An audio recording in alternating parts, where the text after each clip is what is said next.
Hello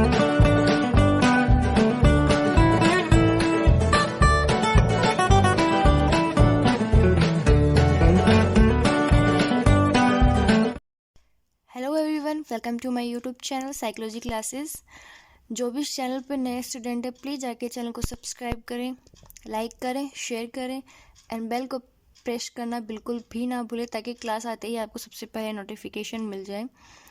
last class में हमने जो अभी आरयू का पीएचडी एंट्रेंस एग्ज़ाम लगाया उसका पेपर सॉल्व किया था। तो हमने आधा पेपर सॉल्व कर लिया था। टोटल 100 क्वेश्चन आते हैं, हमने 50 क्वेश्चन सॉल्व कर लिए थे।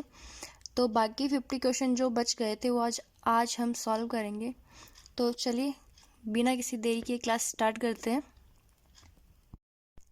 पहला क्वेश्चन यानी कि 51, question number 51, which of the following is not a method of direct observation. निम्नलिखित में से कौन प्रत्यक्ष अवलोकन की विधि नहीं है? ऑप्शन नंबर ए प्रतिभागी अवलोकन, ऑप्शन नंबर बी भौतिक निशान, ऑप्शन नंबर सी संरचित अवलोकन, ऑप्शन नंबर डी क्षेत्र प्रयोग। तो right answer is option number B भौतिक निशान प्रत्यक्ष अवलोकन की विधि नहीं है, यानी कि physical trace is not a method of direct observation. Okay, English medium के जो बच्चे हैं वो इंग्लिश से क्वेश्चन देख लीजिए, और जो हिंदी मीडियम के बच्चे हैं वो हिंदी से क्वेश्चन देख लीजिए। हमारा नेक्स्ट क्वेश्चन है question number 52, dash dash dash का तात्पर्य है कि मुहावरेदार अनुसंधान नामात्र अनुसंधान का पूरक है। तो ऑप्शन नंबर ए अनुप्रस्थ काट अभिकल्प, ऑप्शन नंबर बी सहगण अभिकल्प, ऑप्शन नंबर सी व्यक्तिक अध्ययन विधि, ऑप्शन नंबर डी एकल वर्ता विकल्प। तो इसका राइट आंसर है ऑप्शन नंबर सी व्यक्तिक अध्ययन विधि का तात्पर्य है कि मुहावरेदार अनुसंधान नामात्र अनुसंधान का पूरक है। Next question, question number 53, which of the following is not a way to increase inter observe reliability. निम्नलिखित में से कौन सा अंतर प्रेक्षक विश्वसनीयता की एक विधि नहीं है? यहाँ पे 4 ऑप्शन दे रखा है, तो इन चारों ऑप्शन में से कौन सा ऑप्शन है जो अंतर प्रेक्षक विश्वसनीयता की विधि नहीं है? तो ऑप्शन देख लीजिए। ऑप्शन नंबर ए प्रशिक्षित प्रेक्षक, ऑप्शन नंबर बी दर्ज किए जाने वाले व्यवहार और घटनाओं के बारे में स्पष्ट परिभाषा प्रदान करना, ऑप्शन नंबर सी व्यवहार के बारे में निर्णय लेने के लिए प्रेक्षकों द्वारा निर्णय लेने की स्वतंत्रता, ऑप्शन नंबर डी अवलोकनों की सटीकता के बारे में प्रतिक्रिया प्रदान करना। तो इसका राइट आंसर है option number C. Next question, question number 54, सर्वेक्षण प्रश्नावली का निर्माण करते समय एक शोधकर्ता को निम्नलिखित में से किससे बचना चाहिए? तो जब भी कोई सर्वेक्षण प्रश्नावली का निर्माण होता है तो उस समय शोधकर्ता को प्रमुख प्रश्नों से बचना चाहिए। तो इसका राइट आंसर है ऑप्शन नंबर बी। वैसे इसका ऑप्शन नंबर ए सरल प्रत्यक्ष और परिचित शब्दावली से, ऑप्शन नंबर बी प्रमुख प्रश्न, ऑप्शन नंबर सी छोटे वाक्य, ऑप्शन नंबर डी पठनीयता के लिए सर्वेक्षण प्रश्नावली की जांच करना। तो इसका राइट आंसर है ऑप्शन नंबर बी प्रमुख प्रश्न। नेक्स्ट क्वेश्चन, क्वेश्चन नंबर 55, निम्नलिखित में से कौन सा समूह अंतर्गत अभिकल्प उपयोग करने का कारण नहीं है? तो इसका राइट आंसर है ऑप्शन नंबर डी विभेदी अंतरण की समस्या से निपटने के लिए। नेक्स्ट क्वेश्चन, क्वेश्चन नंबर 56, बाह्य चर के प्रभाव को सांख्यिकीय रूप से नियंत्रित करने के लिए निम्नलिखित में से किस तकनीक का उपयोग किया जाता है? Option number A MANOVA, option number B दो तरफ ANOVA, option number C ANCOVA, option number D अप्रचालित तकनीक। तो इसका right answer number C ANCOVA. ANCOVA को बाह्य चर के प्रभाव को सांख्यिकीय रूप से नियंत्रित करने के लिए उपयोग किया जाता है। नेक्स्ट क्वेश्चन, क्वेश्चन नंबर 57, कुल प्रश्न में वास्तविक प्रश्न का अनुपात निम्नलिखित में से किसका सूचकांक है? तो यह विश्वसनीयता रिलायबिलिटी का सूचकांक है। नेक्स्ट क्वेश्चन, क्वेश्चन नंबर 58, निम्नलिखित में से कौन सी धारणा परीक्षण गणना की शास्त्रीय अश्रयण सिद्धांत की है जिसका उपयोग विश्वसनीयता को परिभाषित करने के लिए किया जाता है? तो ऐश्वर्य सिद्धांत की यह धारणा है कि वास्तविक अंक और त्रुटियां एक दूसरे से स्वतंत्र होते हैं। तो इस धारणा को विश्वसनीयता को परिभाषित करने के लिए उपयोग में किया जाता है। Truth score and error score are independent of each other. Okay, वास्तविक अंक और त्रुटि अंक एक दूसरे से स्वतंत्र होते हैं। Option number C is right answer. Next question, question number 59, प्रत्याशा प्रभाव की समस्या निम्नलिखित में से किस अभिकल्प के लिए विशिष्ट है? ऑप्शन नंबर ए समूहांतर अभिकल्प, ऑप्शन नंबर बी समूह अंतर्गत अभिकल्प, ऑप्शन नंबर सी मिश्रित अभिकल्प, ऑप्शन नंबर डी एकलकर्ता अभिकल्प। तो इसका राइट आंसर होगा ऑप्शन नंबर बी, समूह अंतर्गत अभिकल्पना। इस समूह अंतर्गत अभिकल्पना प्रत्याशा प्रभाव की समस्या निम्नलिखित में से किस अभिकल्प के लिए विशिष्ट है? तो समूहगत अंतर्गत अभिकल्प के लिए विशिष्ट है प्रत्याशा प्रभाव की समस्या। Next question number 60। जब कर्ता और पर्यवेक्षक दोनों को इस बात से अनजान रखा जाता है कि क्या उपचार दिया जा रहा है, तो उसे कहा जाता है द्विक अंध प्रविधि, double blind. Okay, option number is right answer. जब कर्ता और पर्यवेक्षक दोनों को ये नहीं बताया जाता है कि आपको क्या उपचार दिया जा रहा है, तो उसे द्विक अंध प्रविधि, डबल ब्लाइंड कहा जाता है। Next question number 61। स्वतंत्र चर और आश्रित चर के बीच संबंध की ताकत का सूचकांक क्या कहलाता है? जो प्रतिदश परिमाण से स्वतंत्र है, तो उसे कहा जाता है प्रभाव परिमाण, अफेक्ट साइज। तो राइट आंसर है option number C. Next question number 62। शून्य क्रम का आंशिक सहसंबंध क्या कहलाता है? तो शून्य क्रम का आंशिक संबंध सरल सहसंबंध, सिंपल कॉरिलेशन कहला जाता है। Next question number 63। निम्नलिखित में से किस अभिकल्प में अंतःक्रियात्मक प्रभाव पाए जाते हैं? ऑप्शन नंबर ए यादृच्छिक समूह अभिकल्प, ऑप्शन नंबर बी यादृच्छिक ब्लॉक अभिकल्प, option number C Latin square अभिकल्प, ऑप्शन नंबर डी कारके अभिकल्प। तो इसका राइट आंसर होगा ऑप्शन नंबर डी, कारके अभिकल्प। Next question number 64। किस अभिकल्प में दो बाहरी चरों का प्रभाव अवरुद्ध है? तो हमें यहाँ 4 ऑप्शन दे रखे हैं, इसमें से आपको ये बताना है कि किस अभिकल्प में दो बाहरी चरों का प्रभाव अवरुद्ध है। In which design the effect of 2 extraneous variable is blocked. Option number A Latin square अभिकल्प, option number B Graeco-Latin square अभिकल्प, ऑप्शन नंबर सी 2 कारकीय अभिकल्प, ऑप्शन नंबर डी संयुक्त अभिकल्प। तो राइट आंसर होगा लैटिन स्क्वायर अभिकल्प। Next question number 65। निम्नलिखित में से कौन संयुक्त अभिकल्प का एक उदाहरण है? तो ऑप्शन नंबर ए कारकीय अभिकल्प संयुक्त अभिकल्प का एक उदाहरण है। Factorial design is an example of complex design. Next question number 66। निम्नलिखित में से कौन सा सूत्र हमें परीक्षण की लंबाई और विश्वसनीयता के बीच संबंध के बारे में बताता है?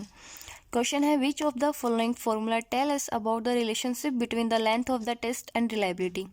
तो यहाँ पे स्पेरमैन ब्राउन यानी option number C right answer है कि स्पेरमैन ब्राउन हमें परीक्षण की लंबाई और विश्वसनीयता के बीच संबंध के बारे में बताते हैं। Next question number 67। निम्न में से कौन सा असामान्यता का सूचक नहीं है? ए व्यक्तिगत तनाव, बी सामाजिक निर्णय तथा मूल्य, सी अतार्किकता तथा अनिश्चितता, ऑप्शन नंबर डी सामाजिक असहजता। देखिए जो इसके आंसर की है ना, उसके अंदर ऑप्शन ए और बी दोनों को ही राइट बताएं। तो एक बार आप कमेंट बॉक्स में ज़रूर बताएं कि आपको कौन सा राइट आंसर लगता है, ठीक है। Next question number 68। व्यक्तित्व विकारों के लिए वैकल्पिक DSM-5 प्रारूप में डैश का निदान सम्मिलित है। तो DSM-5 में व्यक्तित्व विकार और शील गुण निदर्श यानी option number C personality disorder and trait specified का निदान सम्मिलित है। Next question number 69। नवीनतम DSM वर्गीकरण के अनुसार निम्न में से कौन सी चिंता विकृति नहीं है? ऑप्शन नंबर ए विशिष्ट दुर्मति, ऑप्शन नंबर बी चयनात्मक गूंगापन, ऑप्शन नंबर सी मनोग्रस्ती बाध्यता विकृति, ऑप्शन नंबर डी पैनिक विकृति। तो ये जो ऑप्शन दे रखे हैं इसमें से ऑप्शन नंबर सी मनोग्रस्ती बाध्यता विकृति DSM वर्गीकरण के अनुसार एक चिंता विकृति यानी कि एक एंजाइटी डिसऑर्डर नहीं है। Next question number 70। संचय विकार के विकृतियों की कौन सी श्रेणी में सम्मिलित किया गया? तो संचय विकार की जो विकृति हैं उनको मनोग्रस्ती बाध्यता संबंधी विकृतियों में शामिल किया गया। तो इसका राइट आंसर है option number D. Next question number 71। निम्न में से कौन सा मनोविकलता का नकारात्मक लक्षण है? Which of the following is a negative symptom of schizophrenia? तो इसका right answer option number A अनिश्चय है। अनिश्चय मनोविकलता का नकारात्मक लक्षण है। Next question number 72। साइक्लोथाइमिक विकृति डैश के अंतर्गत वर्गीकृत है। तो साइक्लोथाइमिक विकृति द्विध्रुवीय व संबंधी विकृतियों के अंतर्गत वर्गीकृत की गई है। तो इसका राइट आंसर है ऑप्शन नंबर सी।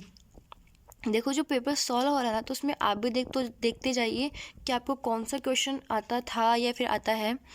ऐसा मत देखिए कि यार आंसर लिखा हुआ है तो आपको हाँ यार ये तो मेरे को मालूम है। आप अपने हिसाब से देखिए कि हाँ यार इसका ये क्वेश्चन मुझे आता था, ये फिर क्वेश्चन मुझे नहीं आता था, ठीक है। Next question number 73।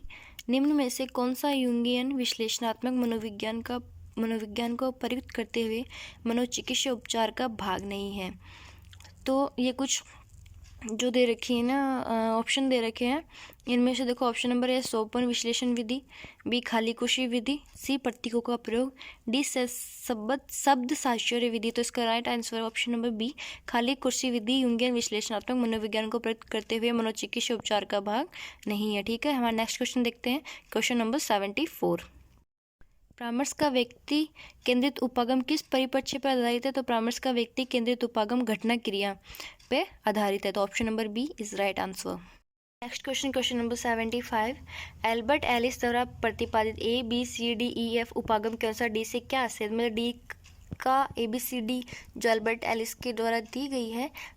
तो यहाँ पे देखो एक क्वेश्चन ये भी बनता है कि A B C D E F उपागम है वो किसके द्वारा दिया गया? तो वो एल्बर्ट एलिस के द्वारा दिया गया। तो एल्बर्ट एलिस द्वारा प्रतिपादित A B C D E F उपागम के अनुसार डी से क्या आशय? तो डी से आशय है डिस्प्यूटिंग इरेशनल बिलीफ, अर्थात अतार्किक मान्यताओं को प्रकटन करना। Next question, question number 76। संज्ञान विरूपण की अवधारणा किसने प्रतिपादित की? तो संज्ञान विरूपण की अवधारणा आरोन बेक के द्वारा प्रतिपादित की गई। Option number C is right answer. Next question, question number 77। निम्न सैद्धांतिक अवधारणाओं में से कौन सी व्यवहार चिकित्सा के अनुप्रयोगों से संबंधित नहीं है? तो ऑप्शन नंबर ए संकट केंद्रित उपागम व्यवहार चिकित्सा के अनुप्रयोगों से संबंधित नहीं है। Next question, question number 78। लोगों को नकारात्मक उद्दीपक का अत्यधिक संसर्ग देना किसका प्रकार है? तो यह एक विरुचि चिकित्सा यानी कि एवर्जन थेरेपी का प्रकार है। Next question, question number 79। निम्न में से कौन सा परामर्शदाता द्वारा अनुभव किए गए बर्न आउट का घटक नहीं है? ऑप्शन नंबर ए स्विंगात्मक व शारीरिक थकान, ऑप्शन नंबर बी शंका, सी निम्न प्रत्याशित क्षमता, ऑप्शन नंबर डी पक्षपात व पूर्वधारणा। तो इसका option number D right answer है पक्षपात व पूर्वधारणा। Next question, question number 80। एक सुदृढ़ संगठनात्मक संस्कृति को बनाए रखने के लिए निम्न में से कौन सा कारक सहायक नहीं है? तो इनमें से औपचारिकरण एक सुदृढ़ संगठनात्मक संस्कृति को बनाए रखने के लिए सहायक नहीं है। Next question, question number 81। जो नेता प्रेरणास्पद तथा बौद्धिक उद्दीपक प्रदान करते हैं तथा जिनमें आकर्षण होता है तो वे क्या कहलाते हैं? तो वे वैसे नेता परिवर्तनकारी नेता कहलाए जाते हैं। Next question, question number 82। गेन प्लेनक अवधारणा से क्या आशय है? तो इसका आशय है क्षेत्रीय संप्रेषण प्रणाली। Option number C is right answer. Next question, question number 83। निम्न में से कौन से अध्ययन ने कार्य स्थिति में अनौपचारिक संगठन की महत्ता को बताया है? तो इन ऑप्शंस में से ऑप्शन नंबर डी हॉवर्थन अध्ययन ने कार्यस्थिति में अनौपचारिक संगठन की महत्ता को बताया। Option number D is right answer. Next question, question number 84। निम्न में से कौन सा संगठनात्मक संरचना का प्राथमिक निर्धारण नहीं है? तो इनमें से ऑप्शन नंबर ए क्षमता व निचली आवश्यकता संगठनात्मक संरचना का प्राथमिक निर्धारण नहीं है। नेक्स्ट क्वेश्चन है क्वेश्चन नंबर 85। उस प्रारूप को किसने प्रतिपादित किया जो यह कहता है कि नेता की प्रभावशीलता पारिस्थितिक संभावना पर आधारित है? तो इस प्रारूप को फ्रेड फिडलर एक बार दोबारा सुन लीजिए, फ्रेड फिडलर ने प्रतिपादित किया कि नेता की प्रभावशीलता पारिस्थितिक संभावना पर आधारित है। ओके, तो option number B is right answer. Next question, निम्न में से कौन सी शैली की सामान्य अनुकूलन संश्लेषण की अवस्था नहीं है? तो कुंठा एक सामान्य अनुकूलन संश्लेषण की अवस्था नहीं है। तो option number B frustration is right answer. Okay, English वाले बच्चे देख लीजिए, which of the following is not a phase of Selye's general adaptation syndrome? तो right answer B frustration is not a phase of Selye's general adaptation syndrome. Okay, question number 87। Which of the following is not include in the three levels of organisation culture? इनमें से कौन सा संगठनात्मक संस्कृति के 3 स्तरों के अंतर्गत सम्मिलित नहीं किया गया है? तो ऑप्शन नंबर डी स्ट्रेंथ यानी कि शक्तियाँ नहीं सम्मिलित की गई हैं। Next question, question number 88। निम्न चारित्रिक शक्तियों में कौन सी संयम के गुण से संबंधित नहीं है? तो ऑप्शन नंबर सी कृतज्ञता यानी कि ग्रेटिट्यूड चारित्रिक शक्तियों में संयम के गुण से संबंधित नहीं है। नेक्स्ट क्वेश्चन देखिए, क्वेश्चन नंबर 89। निम्न मनोवैज्ञानिकों में से किसने खुशी के सिद्धांत में योगदान दिया? ऑप्शन नंबर ए है Robert Enright, option number B David Watson, option number C Alice Isen, option number D Barbara Fredrickson. तो इसका right answer option number A Robert Enright ने खुशी के सिद्धांतों में योगदान दिया। हमारा नेक्स्ट क्वेश्चन है क्वेश्चन नंबर 90। लुथांस तथा उनके सहयोगियों द्वारा प्रतिपादित सकारात्मक मनोवैज्ञानिक पूंजी में कौन सा चर सम्मिलित नहीं है? तो ऑप्शन नंबर सी हैप्पीनेस यानी कि खुशी सम्मिलित नहीं है। मैं एक बार फिर से बोल रही हूँ कि आप भी अपने अकॉर्डिंग हर क्वेश्चन को देखते जाइए और यह भी देखते जाइए कि आपको कितने क्वेश्चन सही आते थे और कितने क्वेश्चन आपके गलत रहे। ठीक है, हम नेक्स्ट क्वेश्चन की तरफ बढ़ते हैं। हमारा नेक्स्ट क्वेश्चन है क्वेश्चन नंबर 91। देखभाल विश्वास और विभिन्नता के लिए आदर डैश डैश के मूलभूत घटक हैं। तो देखभाल care trust and respect for diversity are the foundational components of positive schooling यानी सकारात्मक शिक्षा के मूलभूत घटक है। ठीक है, हमारा नेक्स्ट क्वेश्चन है क्वेश्चन नंबर 92। कार्य में संलग्नता खुशी को उत्पन्न करती है, यह किसने सुझावित किया? Who suggest the engagement in activity produce happiness. तो इसका राइट आंसर है माइक चिक्सेंट-मिहाई ने कार्य में संलग्नता खुशी को उत्पन्न करती है का सुझाव दिया। Next question number 93। बुद्धिमत्ता का संतुलन सिद्धांत किसके द्वारा प्रतिपादित किया? तो बुद्धिमत्ता का संतुलन सिद्धांत रॉबर्ट स्टर्नबर्ग के द्वारा प्रतिपादित किया गया। ठीक है, नेक्स्ट क्वेश्चन नंबर 94। लक्ष्य निर्देशित चिंतन जिसमें व्यक्ति पथ तथा अभिकृतत्व चिंतन का प्रयोग करता है सो क्या कहा जाता है? तो उसे होप कहा जाता है यानी कि उम्मीद। Next question number 95। ऑटोटेलिक व्यक्तित्व मन की किस अवस्था से संबंधित है? तो autotelic personality is related with which state of mind? तो इसका right answer option number A flow प्रभाव। नेक्स्ट क्वेश्चन है क्वेश्चन नंबर 96। स्वास्थ्य व्यवहार रूपांतरण का एक सिद्धांत जो कि इस विचार पर आधारित है कि लोग अपने लक्ष्यों की प्राप्ति के लिए सक्रिय रूप से अभिप्रेरित होते हैं कहलाता है। तो यह कहलाता है स्वनिर्धारित सिद्धांत। Option number be self determination theory is right answer. हमारा नेक्स्ट क्वेश्चन नंबर 97। व्यवहार परिवर्तन का प्रासैद्धांतिक प्रारूप किसने प्रतिपादित किया था? तो व्यवहार परिवर्तन का प्रासैद्धांतिक प्रारूप प्रोत्सका तथा उनके सहयोगियों के द्वारा प्रतिपादित किया गया था। Next question number 98। स्वास्थ्य उन्नयन का कौन सा दृष्टिकोण जीवन कुशलता परीक्षण का प्रयोग करता है? तो स्वास्थ्य उन्नयन का आत्म सशक्तिकरण दृष्टिकोण जीवन कुशलता परीक्षण का प्रयोग करता है। Option number D is right answer. Next question number 99। निम्न में से कौन सा चिरकालिक तनाव का व्यावसायिक परिमाण नहीं है? तो चिरकालिक तनाव का व्यावसायिक परिमाण नहीं है। ऑप्शन नंबर ए व्यामोही मान्यता है। ऑप्शन नंबर बी कार्य असंतुष्टि।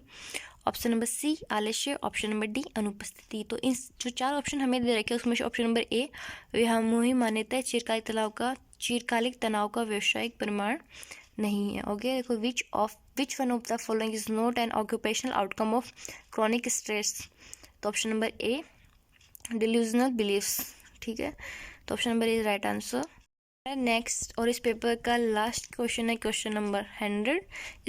इसमें पीएचडी एंट्रेंस एग्जाम जो लगती है आरयू की तरफ से इसमें सब्जेक्ट पेपर के 100 क्वेश्चन आते हैं और जो फर्स्ट कॉमन पेपर लगता है उसमें 50 क्वेश्चन आते हैं। ठीक है, तो आज का लास्ट क्वेश्चन है क्वेश्चन नंबर 100।